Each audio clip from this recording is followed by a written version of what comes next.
VO2 max, functional threshold, power threshold. We hear a lot about this in terms of scientific sports or sports science, but do you know what this means in the practical sense?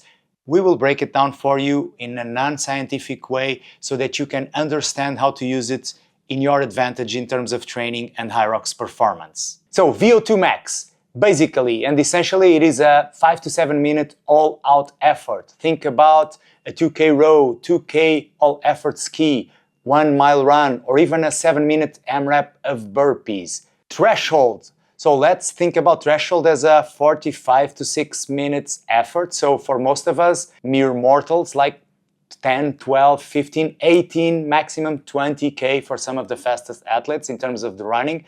And that's your sustainable pace, kind of for an Hyrox race. But don't get stuck into the heart rate zones, because there's much more into it, like lactate, your perceived exertion, your power output, your pace. So threshold or VO2 max, they are a mix of a lot of metrics and not just pure heart rate. Also very important, your heart rate threshold or VO2 max in one sport is different from what it is in a different sport, because we need to have specific adaptations, specific muscular adaptations and efficiency technique to the movement. Also, when we think about threshold pace for an Hyrox race, this is different from a regular run or bike threshold. Why?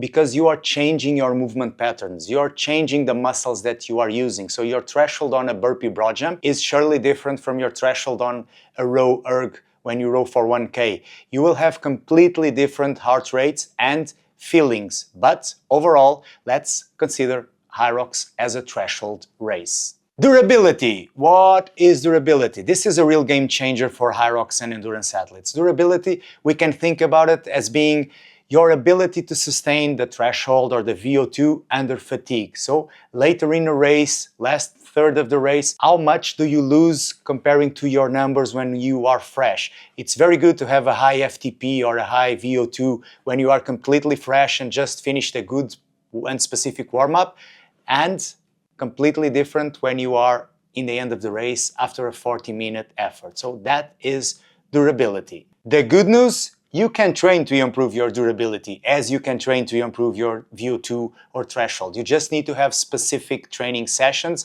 You do an assessment, we see what you need to improve, and we work on it. On the next video, we will show you some of the protocols that we have implemented, tested, adapted, retested in the LOSA way.